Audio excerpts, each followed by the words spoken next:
ম্যাচটা, এর থেকে যারা দুইটা ম্যাচ উইন করতে পারবে তারাই এই সিএস টুর্নামেন্টের চ্যাম্পিয়ন হবে। এবার আমরা সরাসরি চলে যাব ম্যাচে এবং সম্পূর্ণ ম্যাচ দেখবো না, শুধুমাত্র ফাইটের মোমেন্টগুলো দেখবো। তো ম্যাচের শুরু থেকেই আমরা দেখতে পাচ্ছি দুইটা টিমই কিন্তু কোনো প্রকারের ফাইট না করে লং টাইম ধরে হোল্ড করতেছিল। এরপর এখানে আমরা দেখতে পাই ফ্লেম গেমিং ব্লেডের পিছনে একটা গুতা মারে আর এই ম্যাচের ফাইট শুরু হয়ে যায়।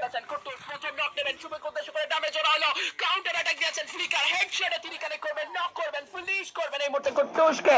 ওকে, কাটা দিয়ে কাটা তোলা, আরো একটি নক, আরো একটি ড্যামেজ দেওয়ার চেষ্টা, মিস্টার ট্রিপলের হেলমেট উড়ে যাওয়ার পথে সম্ভাব্য, তবে সেই জায়গায় কিন্তু দুজন প্লেয়ার নক হয়ে পড়ে থাকবেন। শুভকে হারিয়েছেন বাংলাদেশ টপ ওয়ান, সেই সাথে flicker, Manik, what a show, what a start. মানে ফ্লিকার কিন্তু একাই তিনজনকে মেরে দিল, এর ভিতরে একটা হেডশটও ছিল। যদিও বাংলাদেশ টপ ওয়ান টিমের প্লাস পয়েন্ট ছিল যে তাদের দিকেই জোন দেওয়া হয়েছে, কিন্তু এখানে ফ্লিকারের প্রশংসা করতেই হবে। তো এরপর আমরা চলে যাব দ্বিতীয় রাউন্ডে আর দেখি যে এই রাউন্ডে কি হয়। কাছে পয়েন্ট সংখ্যা কম, বাট Z36 এর মতো গানটিকে দেখা যাবে তাদের কাছে, যেহেতু এটি অ্যাফোর্ডেবল সব থেকে গান এই মুহূর্তে তাদের রাউন্ডের জন্য লেগছি যেগুলো ব্যবহার করে ফেলা হবে। ক্যারেক্টার স্কিনগুলো কিন্তু দারুণভাবে করার চেষ্টা করছেন তারা ইনিস, এবং এই জায়গা থেকে দেখতে পাচ্ছি আইরিস, ভ্যালিয়েন্ট, ড্যাশ ব্যবহার করছেন। অন্যদিকে মিস্টার ট্রিপল আরদের এগেইনস্ট টিম রাত ভাই।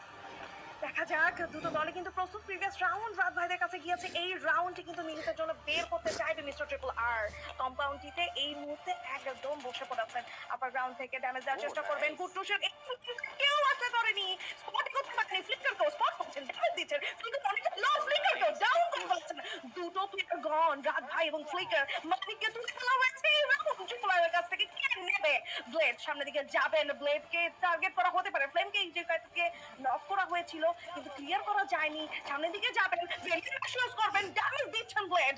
এই জায়গাটাতে শুভ টার্গেটেড হবেন। শুভ একমাত্র প্লেয়ার, একটা ক্লাচ বের করতে পারবেন কি? এই জায়গাটিতে মিস্টার ট্রিপলারের 4টি প্লেয়ার একসাথে রাশ করবেন। শুভ পুঁজি নিয়ে চেষ্টা করছেন ডজ করার, উপরের দিকে উঠে যাবেন, উপরের দিকে প্লেয়ার নেই, চেষ্টা করবেন এই জায়গাতে একটা ক্লাচ মোমেন্ট বের করে রাউন্ড বের করতে।